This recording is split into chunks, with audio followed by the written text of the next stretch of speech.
My name is Ashley, and I never thought my life would change so dramatically in just 1 year. Looking back now, I can't help but laugh at how naive I was about what I thought was my perfect marriage. 4 years ago, at age 30, I married Robert. We seemed like the perfect match. I was climbing the corporate ladder as a project manager at Richardson Financial, while he was content with his position as a manager at TradeWorks. Unlike many of my colleagues' husbands who were constantly chasing promotions, Robert preferred a simpler life. He'd come home early, cook dinner, and we'd spend quiet evenings together. I earned more than him, but it never seemed to bother him. In fact, he seemed to enjoy having a successful wife. "Honey, I made your favorite pasta tonight," he'd say almost every Friday, greeting me with a kiss as I walked through the door, exhausted from another long week of meetings and deadlines. "You spoil me too much," I'd reply, breathing in the familiar scent of garlic and herbs that filled our rented house. We had our routines, our inside jokes, our shared dreams. We were saving for our own place, and the joint account kept growing steadily. We had already saved $200,000, not enough for our dream home yet, but we were getting there. "We'll have our own place soon," Robert would say, scrolling through real estate listings on his phone while we cuddled on the couch. "Just another year or two of saving." I'd nod, imagining our future together. We talked about having kids someday, but we both agreed to wait until we had our own place. Everything seemed so clear, so certain. Then came that Tuesday in March. I remember it perfectly because it was the day everything started to unravel, though I didn't know it yet. I was in the middle of presenting quarterly projections to the board when the room started spinning. The faces around the conference table blurred, and the last thing I heard was someone shouting my name before everything went black. I woke up in the emergency room, surrounded by concerned faces and the steady beep of monitors. A doctor with kind eyes and graying hair was standing by my bed, holding a clipboard. "Mrs. Parker," he said gently, "we need to run some additional tests, but the preliminary scan shows something concerning. There appears to be a mass in your brain." The word mass echoed in my head like a death sentence. I felt my world tilting again, but this time I remained conscious, painfully aware of every word that followed. "We'll need to do more extensive testing to determine if it's benign and if surgery is possible," the doctor continued.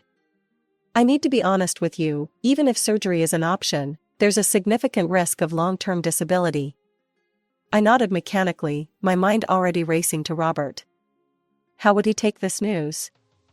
Would he stay by my side if I became disabled? We had promised in sickness and in health, but this was different. This was real. I took a cab home from the hospital that evening, my mind racing with how to break the news to Robert. When I opened our front door, I found him in the kitchen, humming while stirring something that smelled like beef stew. The normalcy of it all made my heart ache. "Robert," I called out softly, still standing in the doorway.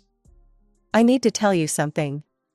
He turned around, wooden spoon in hand, and must have seen something in my face, because the smile immediately dropped from his. "What's wrong, Ash?" I told him everything, the fainting spell, the hospital, the tumor.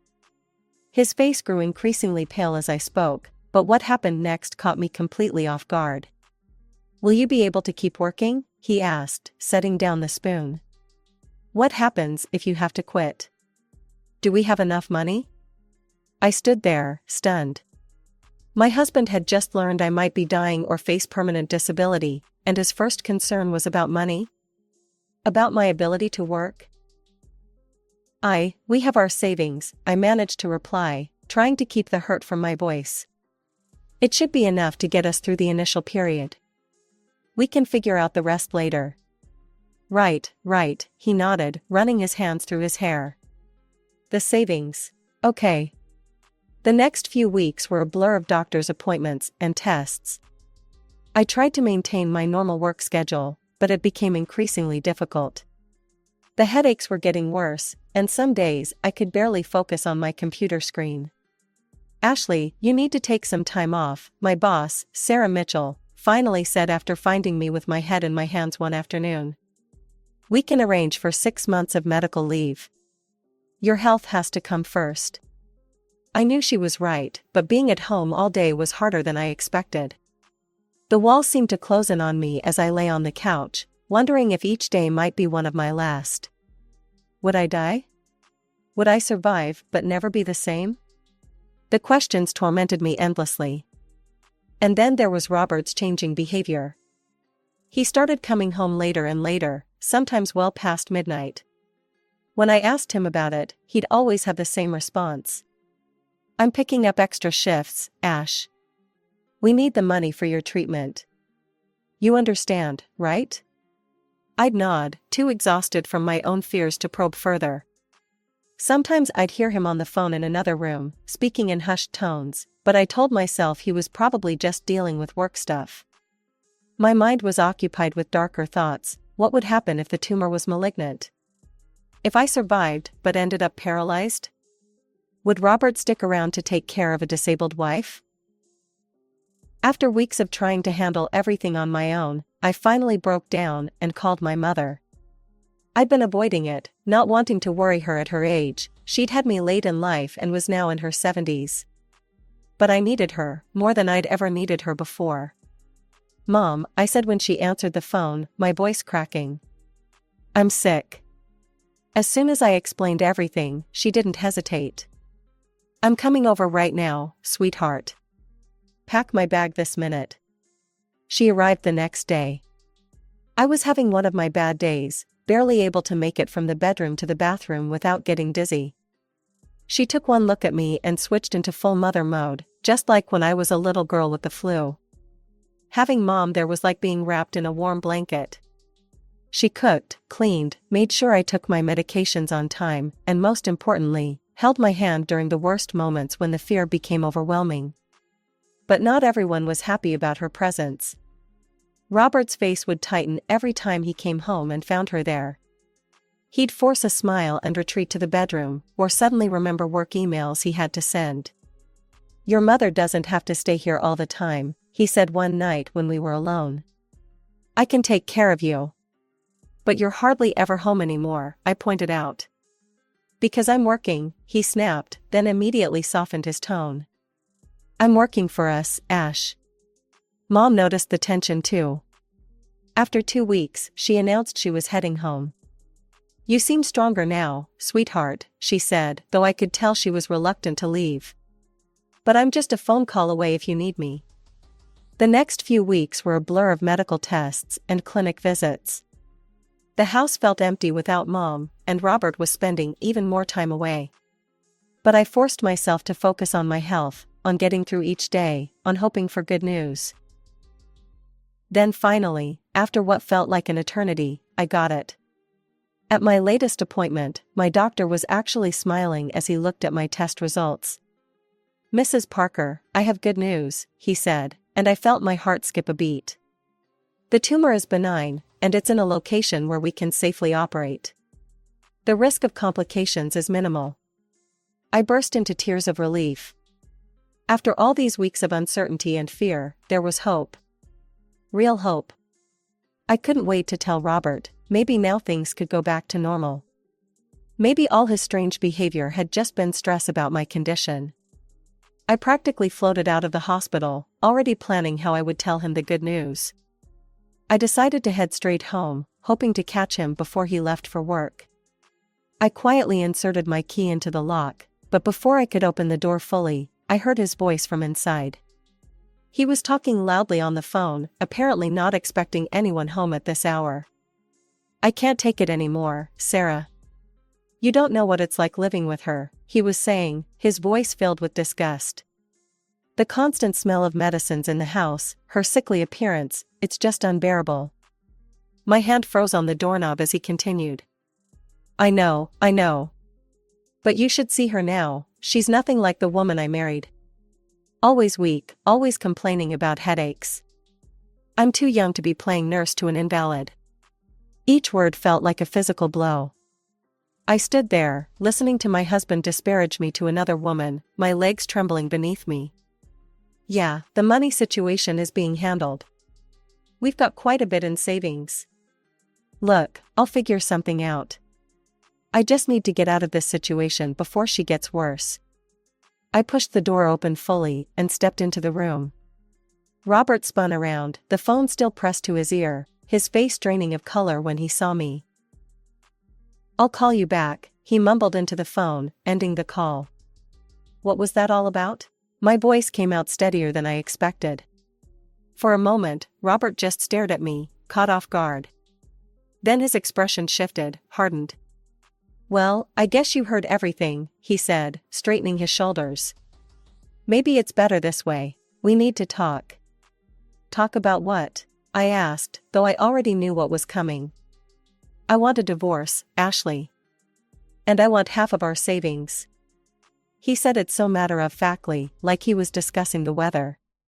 "Let's be realistic, you're sick, and I'm not going to spend the best years of my life taking care of an invalid. I need someone young, healthy. I deserve that." I stood there, absorbing his words, thinking about the good news I'd just received from the doctor. But looking at Robert now, I realized it wouldn't make any difference. This wasn't about my illness, it was about who he really was. "We need to do this quickly," he continued, gaining confidence from my silence. "Before your surgery. I'm not risking being legally tied to a disabled person if something goes wrong." "Fine," I said quietly. "I agree to the divorce." He seemed surprised by my quick agreement, perhaps expecting tears or pleading. "Good," he said, recovering quickly. "I'll go to a hotel tonight. I don't want to stay here anymore. I'll come back tomorrow to pack my things." "That's probably best," I replied, my voice hollow. Robert grabbed his jacket and wallet, not even bothering to pack an overnight bag. At the door, he paused for a moment, like he might say something else, then shook his head and left. After Robert left, I stood in our living room for what felt like hours, letting the reality of what had just happened sink in. Finally, I decided to start packing his things. I couldn't bear the thought of seeing him again tomorrow. As I moved around the house gathering his belongings, my eyes fell on his laptop, still open on the dining room table. I'd never been the type to snoop through my husband's things, but something compelled me to look at the screen. What I found made my knees buckle, and I had to grab the back of a chair for support. There, in full view, was a series of intimate messages between Robert and Sarah. As I scrolled through their conversation history, my stomach turned.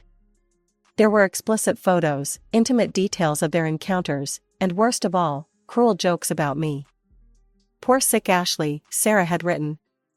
"At least her condition gives us more time together." "God, you should see her now," Robert had replied. "She looks like death warmed over. I can barely stand to look at her anymore." My hands were shaking as I continued scrolling, but what I found next made me gasp out loud. There was another conversation thread, this one with Amanda Wilson, my husband's boss's wife.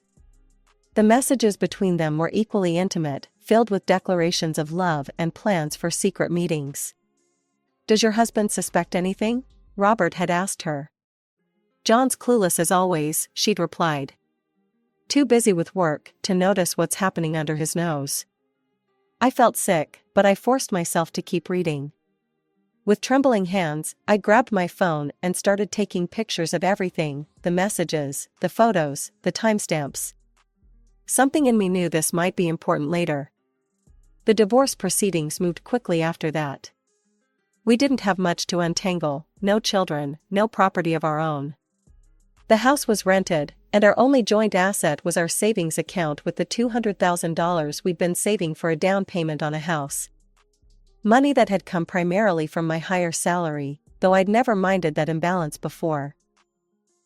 Robert's lawyer, a shark in an expensive suit, had other ideas.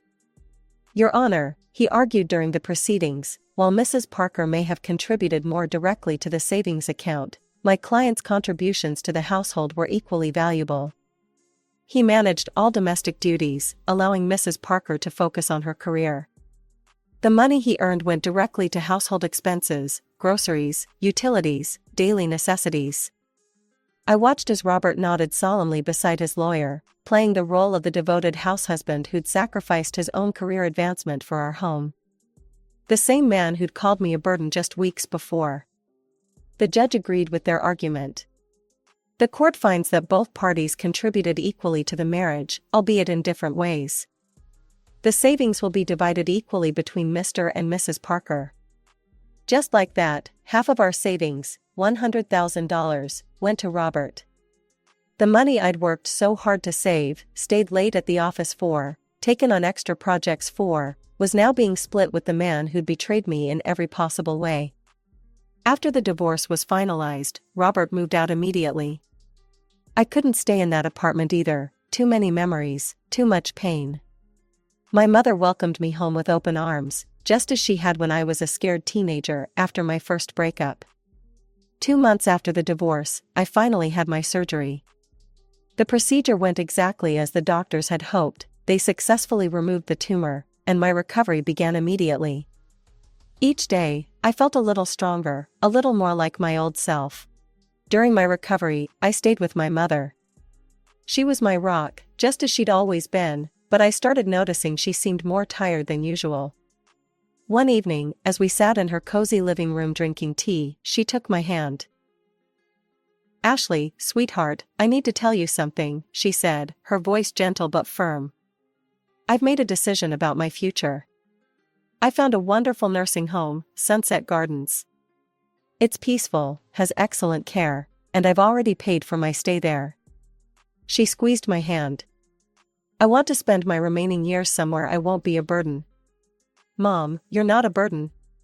"Let me finish," she interrupted with a smile. "I've thought this through. The house will be yours, along with my savings, about $300,000. You deserve a fresh start after everything you've been through." I tried to argue, but Mom had that determined look I knew so well. A week later, I helped her move into Sunset Gardens. The place was beautiful, with gardens and activities, and Mom seemed genuinely excited about this new chapter in her life. After getting her settled, I returned to what was now my house. It felt strange being there alone, but also peaceful. For the first time in months, I felt like I could breathe freely. Life has a funny way of serving up moments of perfect timing. About a month after Mom's move, I was sitting in my favorite cafe, enjoying a quiet lunch break, when I heard a familiar voice. "Ashley, is that really you?" I looked up to see Robert's mother, Margaret, standing by my table, her face pale as if she'd seen a ghost. "Hello, Margaret," I said, gesturing for her to sit. "I can't believe it," she stammered. "Robert told us you were terminally ill," he said. She trailed off, looking embarrassed. I couldn't help but laugh. "He told you I was dying?" "Well, as you can see, I'm very much alive. Still working at Richardson Financial, actually. And Mom just left me her house. I'm planning to sell it and buy an apartment closer to work." Margaret's face went through a series of emotions before settling on something between shame and satisfaction. "You know," she said, leaning forward, "Robert's living with me now. That woman he left you for, Sarah, she took every penny he got from the divorce and then left him. He's got nothing now." I took a slow sip of my coffee, hiding my smile behind the cup. I didn't need to say anything. Margaret's tone told me she was as disgusted with her son's behavior as I was. "He made his bed," she added, shaking her head. "Now he has to lie in it." As I watched Margaret leave the cafe, I felt a weight lift from my shoulders. I hadn't wished ill on Robert. I'd been too busy focusing on my own recovery to think much about him at all. But knowing that karma had dealt him such a perfect hand of justice? Well, I'd be lying if I said it didn't feel good. I was sorting through some old photos in my mother's living room when I heard aggressive pounding on the front door. Before I could even get up, the door burst open, and there stood Robert, his face red with anger and something else, desperation. "You lied to me," he shouted, storming into the house like he still had a right to be there. "My mother told me everything. You're completely fine." I stood up slowly, keeping the coffee table between us. "Get out of my house, Robert." "Your house?" He laughed bitterly. "The house your mother conveniently left you after our divorce? Along with all that money?" He ran his hands through his hair, a gesture I once found endearing but now saw as theatrical. "Ashley, baby, I made a mistake. I was scared and stupid. I still love you. We can start over. Love me? I felt a cold anger rising in my chest. You're a traitor, Robert. You abandoned me when I was sick. You cheated on me. I want nothing to do with you. Why didn't you tell me you were getting better? He demanded. Why didn't you tell me about your mother's plans to leave you all this? His voice cracked with what he probably thought was emotion, but I recognized as greed. You want to know why? I stepped closer to him. The day I found out my tumor was benign, the day I rushed home to tell you the good news, was the same day I heard you on the phone with your mistress, talking about what a burden I was. He had the decency to flinch at that, but recovered quickly. That's not fair, Ashley. You deliberately hid your mother's inheritance from me during the divorce. Half of all this belongs to me by law. No, it doesn't, I said firmly. Mom left me this inheritance after our divorce was final. You have no claim to it. Bullshit. He was shouting now, his face getting redder. You knew this was coming. You and your mother planned this. You hid assets during our divorce proceedings. That's illegal. I'll sue you, Ashley. I'll take you to court and prove that you deliberately concealed future assets during our divorce. You'll have to give me half of everything. I stood in my mother's living room, watching Robert's tirade with a calmness that seemed to infuriate him even more. When he finally paused for breath, I walked to my desk, pulled out my phone, and pulled up the photos I'd saved months ago. Before you continue threatening me, I said quietly, I think you should see something. I held up my phone, showing him the screenshots of his conversations with Amanda Wilson, his boss's wife. The color drained from his face. You remember Amanda, don't you? Your boss John's wife? I scrolled through the messages slowly, letting him see every damning detail. I wonder what John would think about these messages. About the photos. About all those lunch breaks you spent with his wife while claiming to work overtime. You wouldn't, he whispered, but his voice had lost all its previous bravado. I'm trying to recover from a serious illness, Robert. I don't need this stress. I don't need your threats. I don't need you bursting into my house making demands. I locked my phone and set it down. Leave me alone, or John gets copies of everything. Your choice. He stood there, mouth opening and closing like a fish out of water. Finally, he backed toward the door. You've changed, he said accusingly. No, Robert. I just stopped being afraid. After he left, I sat down and cried, not from sadness or fear, but from relief. It was truly over. The next few months were transformative. I sold my mother's house for an excellent price, thanks to the hot real estate market. With that money and the inheritance, I bought a beautiful apartment in a luxury building just 3 blocks from my office. The walk to work became my daily therapy, helping me rebuild my strength step by step. The illness had taken its toll on my body. I'd lost nearly 20 pounds during the worst of it. But slowly, I began to recover. I started taking yoga classes in my building's fitness center, gradually rebuilding my strength and flexibility. My appetite returned, and with it, my energy.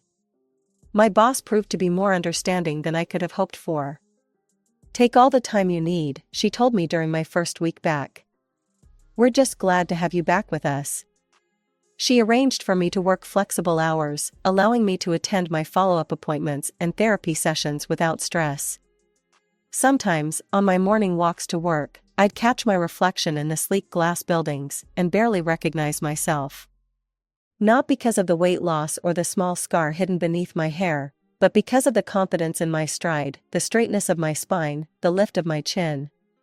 I was no longer the woman who had been afraid of being alone, of being sick, of being unloved. Through mutual acquaintances, I occasionally heard bits of news about Robert. He was still living with his mother, having blown through his divorce settlement with Sarah. Apparently, he'd had to leave his job at TradeWorks, though whether he quit or was fired, I never asked.